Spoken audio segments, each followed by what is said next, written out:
امریکی سفیر ہوں یا مختلف ممالک کے سفراء ہوں، جب بھی ان کے ساتھ گلگت بلتستان کشمیر کی سیاحت اور خوبصورتی کی بات ہوتی ہے تو ایک مرتبہ ایک نشست میں بیٹھے ہوئے تھے اس رمضان میں، انہوں نے کہا کہ خوبصورت علاقہ ہے لیکن وہاں پہ انٹرنیٹ ہی نہیں ہوتا. یعنی سوچئے کہ سفیر وہاں پر گئے کسی بھی ایونٹ میں کبھی بھی تو ان کو بھی وہاں انٹرنیٹ سروسز نہیں ملی. وہ تو چلو ایک دو مرتبہ گئے واپس آ گئے. سوچئے وہاں کے رہنے والے، اس خطے میں رہنے والوں کو بنیادی سروسز نہیں مل رہی آج کے دور میں، ان کا کیا غم و غصہ ہوگا. اب اس سے ہٹ کر آگے بڑھ جائیں. اچھا وہ تو ایک طرف بات کر رہے ہیں، دوسری طرف کیا ہے، حق حکمرانی کا تصور ذرا مختلف ہے. عوام کی بات کی جانی چاہیے. مجھے بتائیں کہ ایک خطہ 3000-4000 میگا واٹ بجلی پیدا کرتا ہے، وہاں پر آزاد کشمیر میں گلگت بلتستان بشمول دونوں جگہوں پر 700 میگا واٹ بجلی چاہیے انہیں. تو آپ ان کو 700 میگا واٹ بجلی نہیں دے رہے، انہی سے بجلی لے کر انہیں بھیک میں دے رہے ہیں. اب سوال اٹھتا ہے کہ کیا وہ آواز نہ اٹھائیں، اور آواز اٹھائیں تو اس پر تشدد ہو.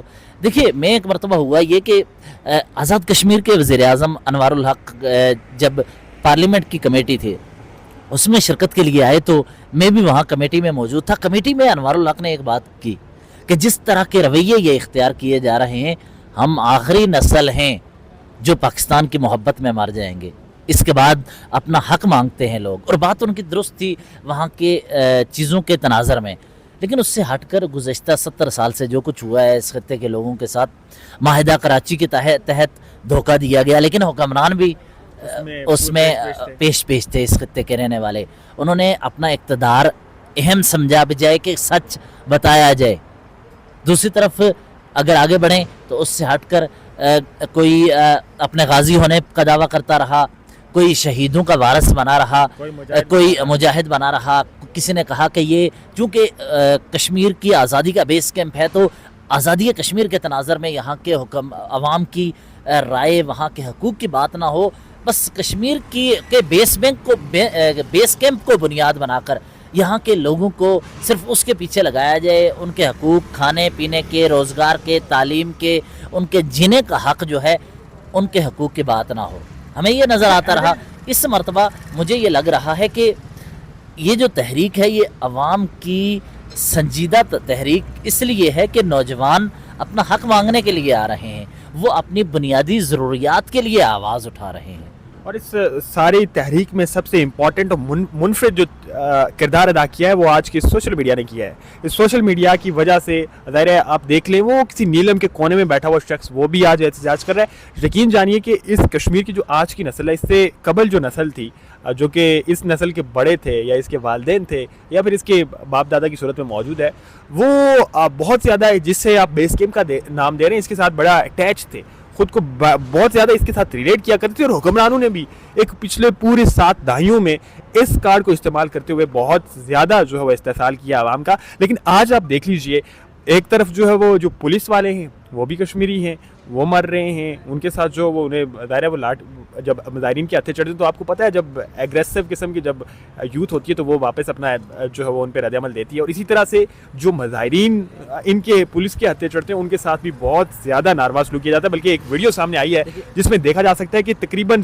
100-150 کی بلندی سے جو ایک نوجوان گر جاتا ہے بیچارہ، کس وجہ سے؟ صرف آنسو گیس اور شیلنگ یا پھر گرفتاری سے بچنے کے لیے. اب یہ والی جو ساری صورتحال ہے اس میں یہ ہمارے حکمران جو آزاد کشمیر کے جو انوار الحق صاحب ہیں اور ان کے علاوہ جو میرے خیال سے 40 رکنی شاید کابینہ ہے، یہ تمام تر کیا کر رہے ہیں؟ یہ تو جب ووٹ مانگنے جاتے ہیں عوام کے پاس. مجھے یہ بتائیں، آپ نے یہ بات کی ہے انوار الحق سرکار کی، آزاد کشمیر کے حکمرانوں کی، ان کی حیثیت کیا ہے؟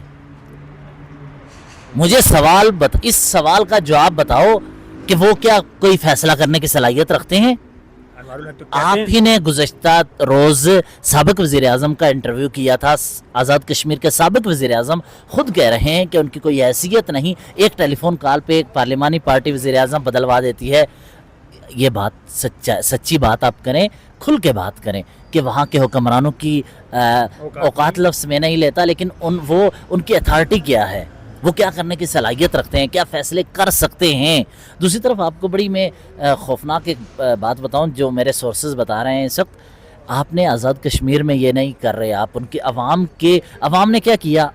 انہوں نے وقت دیا ہوا تھا احتجاج کا، 3 دن پہلے ہی آپ نے گرفتاریاں شروع کر دیں. اس کے نتیجے میں آپ کو پتہ ہے کیا ہونے جا رہا ہے؟ اس وقت گلگت بلتستان سے جو خبریں آ رہی ہیں وہ یہ کہ وہاں پر بھی لوگ احتجاج کرنے نکل رہے ہیں. اور اس سے دوسرا قبل ان کا ایک بہت بڑا احتجاج رہا ہے. تو دوسری بڑی خبر بتاؤں, اس وقت ان کو نہیں سمجھ آ رہی کہ اس طرح پرتشدد کارروائیاں کر کے عوام کی آواز کو دباتے ہوئے یہ کر کیا رہے ہیں. امریکہ, برطانیہ, پورے یورپ میں کشمیری کمیونٹی اس وقت بہت زیادہ غم و غصے کی کیفیت میں ہے.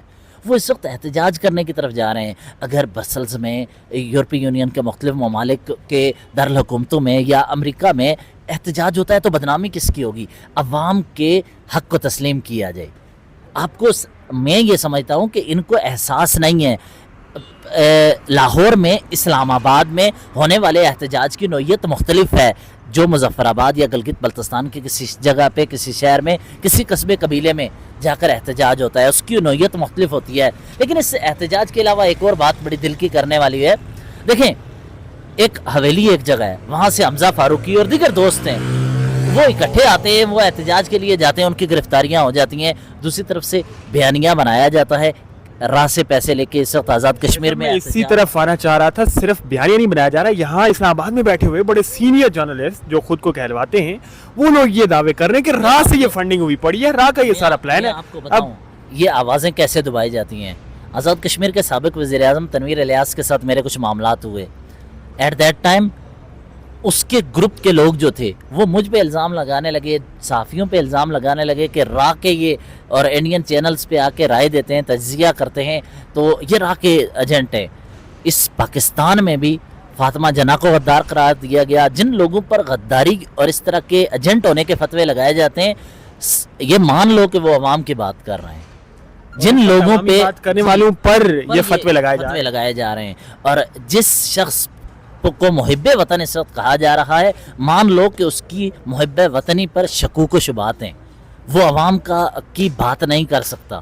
جو غدار کہہ رہے ہیں, مجھے یہ بتائیں, آزاد کشمیر کے حویلی کے 10 نوجوان ہیں, نیلم کے 50 نوجوان ہیں, مظفر آباد کے 100 نوجوان کھڑے ہوتے ہیں جو کہ اکٹھے اپنے حقوق کے لیے آواز اٹھاتے ہوئے اس قافلے میں شامل ہو کے لوگوں کو اکٹھا کر رہے ہیں, موبیلائز کر رہے ہیں. مجھے بتائیں, ان کو بھی فنڈنگ ہو رہی ہے. ایسے جھوٹے بیانیے اپنانے کے بجائے یہ بات تسلیم کی جانی چاہیے کہ وہاں ہم گورننس میں فیل ہوئے ہیں, ہم ڈیلیور کرنے میں فیل ہوئے ہیں, حکمرانی میں ہم حکمرانی میں فیل ہو چکے ہیں. پوری طرح سے ذرا فیلئر نظر آ رہا ہے اس ایک ڈیڑھ سال میں سرکار کا فیلئر بڑی وحشگاف مناظر میں ہمیں دیکھنے کو ملا ہے. آپ نا ریلیف ان کو فراہم کر رہے ہیں 1.5 سال سے نہیں, یہ 70 سال کا فیلئر ہے. لیکن میں تو موجودہ گورنمنٹ کا ایشو نہیں ہے, یہ صرف موجودہ گورنمنٹ کا معاملہ نہیں ہے. مجھے بتائیں کہ کس حکمران نے عوام کی بات کی؟ یہ صرف اور صرف ایک ہی کام کرتے رہے. اپنے صاحب تھے, اپنے وقت میں رویا کرتے تھے. پاکستان کی بات ہوتی تھی تو سٹیج پر جا کر موٹی آنسو سے رویا کرتے تھے اور کہا کرتے تھے کہ میں آخری نسل ہوں, میرے بعد کوئی پاکستان کا نام لینے والا نہیں ہے. اس وقت کی پوری اپوزیشن آزاد کشمیر میں آپ دیکھ لیں, مٹھی پر وہ جتھا ہے ایم ایل ایز کا, آپ کو تو پتا ہے وہاں پر کس طرح کی خرید و فروخت ہوتی ہے, کس طرح سے عوامی مینڈیٹ کے ساتھ کھلواڑ کیا جاتا ہے. یہ پلیز آپ انڈیویجول کیپیسٹی میں کسی کو تنقید کا نشانہ نہ بنائیں یا نام نہ لیں. میں اجتماعی سطح کی بات کر رہا ہوں. اس طرح ہو رہا ہے. اپوزیشن کہاں, جہاں حکومت خود نظر نہیں آ رہی وہاں اپوزیشن کہاں نظر آئے گی. اور دوسرا یہ اپوزیشن ہمیں مظاہرین کے ساتھ کھڑی ہوتی ہوئی نظر آتی ہے. پاکستان کی آپ مثال لے لیجئے. اصل معاملہ کیا ہو گیا نا, یہاں پر ایک تبدیلی ہوئی ہے. وہاں پر آواز اٹھ رہی ہے کہ یہ وطن ہمارا ہے, راج بھی ہمارا ہو. وہاں پہ یہ اس کی بات ہو رہی ہے. دوسرا یہ 70 سال سے جو اس طرح کے بڑے نام بنائے ہوئے اپنے آپ کو حکمران بنا کے دعوے کیا کرتے تھے ہم سب کچھ ہیں, عوام نے ان کو آئینہ دکھایا ہے. عوام نے بتایا ہے کہ آپ کی ویلیو کیا ہے اس سوسائٹی کے اندر, جہاں پر آپ خود کو حکمران بناتے ہیں. آپ کیا فیصلہ کرنے کی صلاحیت رکھتے ہیں, آپ ہمارے اصل مسائل حل کر سکتے ہیں بھی یا نہیں. یہاں پہ اب انڈیویجول کا معاملہ نہیں رہا. یہاں پر نوجوان نسل جو ہے یہ صرف ابھی کا لاوا نہیں پک رہا, یہ کئی دہائیوں کا رونا ہے, ہر دور کا رونا رو رہے ہیں. اور اس وقت نوجوانوں نے کہا ہے, لیڈنگ رول لیا ہے. اور اس کا نتیجہ کیا نکلے گا؟ نتیجہ یہ نکلے گا کہ وڈیرا سسٹم, یہ جاگیردانانہ سسٹم سے لوگ تنگ آ چکے ہیں. انڈیویجول کیپیسٹی میں کسی کے پاس صلاحیتیں ہیں, کوئی نوجوان لیڈنگ رول ادا کر سکتا ہے, وہ سامنے آ رہا ہے. اور سب سے مثبت چیز آپ کو بتاؤں کہ آپ کو سیاسی قیادت نظر آ رہی ہے, نوجوان نظر آ رہی ہے جو قربانی دیتے ہوئے نظر آ رہی ہے. دیکھو اصل کہانی کیا ہے کہ کسی شخص میں کے پاس یہ صلاحیت ہو کہ وہ عوام کا نمائندہ بن کے عوام کے اصل مسائل کہیں پہنچائے, ان کی بات کرے, تو یہ مثبت چیز ہے. لیکن ڈرنا چاہیے انہیں اس چیز سے, گلگت بلتستان سے آوازیں اٹھ رہی ہیں. اور دوسرا مجھے یہ بتائیں, آزاد کشمیر کے نوجوان جو اسلام آباد آج آئے ہوئے تھے, آپ کے ساتھ بھی ملاقات ہوئی, یہاں انڈیویجول کیپیسٹی میں آئے, انہوں نے بولا کہ یار ہمیں صرف گلگت بلتستان آزاد کشمیر کے لیے 700 میگا واٹ بجلی چاہیے, ہمیں ٹیکس فری بجلی کر دیں, آپ کو کیا ایشو ہے؟ ہم آزاد کشمیر کے لوگ اپنی قربانی دے کے گلگت بلتستان کو دیں گے بجلی, ہمارا آپس میں کنیکشن رہتا رہے. ہم اس خطے کے متنازع لوگ ہیں, وہاں پہ آٹے کا پریشانی ہے, ہمارے ہاں آٹے کے ایشوز ہیں, وہاں پر مراعات کے ختم ہونے کی بات ہو رہی ہے, یہاں پر بھی. دوسرا اس کے جو بین الاقوامی سطح پر انٹرنیشنل لیول پہ جو دنیا کے دارالحکومت ہے وہاں پہ نیگیٹو اثر جائے گا, تو اس کو روکنے کے لیے ابھی سے ہی مذاکرات شروع کر دینے چاہیے.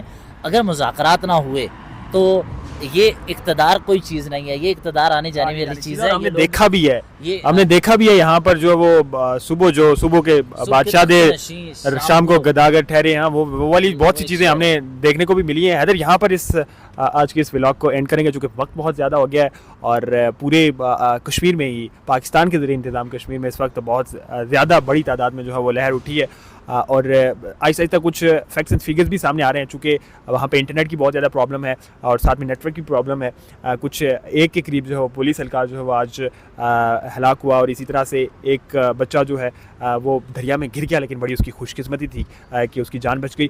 پورے خطے میں سینکڑوں کی تعداد میں لوگ زخمی ہوئے ہیں. ابھی تک ایکچوئل فیکٹس اینڈ فیگرز سامنے نہیں آ سکیں گے, لیکن آہستہ آہستہ جیسے جیسے ہمارے پاس معلومات آئے گی آپ کے ساتھ شیئر کریں گے. بلکہ کل سے ہماری کوشش یہ ہوگی کہ آن گراؤنڈ جا کر ہم آپ کو حقائق دکھائیں, حقائق بتائیں کہ عوام کیا چاہتی ہے, عوامی امنگیں کیا ہیں, کون سے وہ نوجوان ہیں, کون سے وہ لیڈرز ہیں جو ظاہر آپ نے جیسے حیدر شیرازی نے کہا کہ ایک نئی اس مرتبہ ایک نئی لیڈرشپ پروان چڑھ رہی ہے, ایک نئی سیاسی قیادت آ رہی ہے. تو ہماری کوشش ہوگی اس سیاسی قیادت سے جو ہے وہ لوگوں سے روشناس کروایا جائے جو کہ عوام کو لیڈ کر رہی ہے. بتا دوں, اگر کوئی وہاں کے لوگوں کے اصل مسائل ہیں تو آپ جا رہے ہیں, آپ بتا رہے ہیں, تو ہمیں بھی آگاہ کیجیے گا, ہم آپ کو دیکھیں گے آپ کے پلیٹ فارم سے, تاکہ وہاں پر کیا ہو رہا ہے, وہاں کی نوجوان نسل کیا کہتی ہے.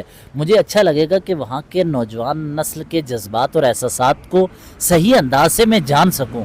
یہاں جو میں نے گفتگو کی ہے تو وہ نوجوانوں کو سننے کے بعد سمجھنے کے بعد کی ہے, لیکن آپ جس کو جائیں گے تو آپ گراؤنڈ رپورٹ سے وہاں سے جو چیزیں بتائیں گے تو اس کا ایک الگ امپیکٹ ہوگا, نئی چیزیں ہمیں سمجھنے کا موقع ملے گا. لیکن آخر پہ پھر بتا رہا ہوں کہ جو امریکہ, برطانیہ, یورپی ممالک میں مختلف جگہوں پہ کشمیری کمیونٹی جو احتجاج کی طرف جا رہی ہے تو اس سے اثرات کچھ اچھے نہیں ہوں گے. تو ابھی سے ہی ان مظاہرین کے ساتھ کمیٹی کے لوگوں کے ساتھ بات چیت کی جانی چاہیے.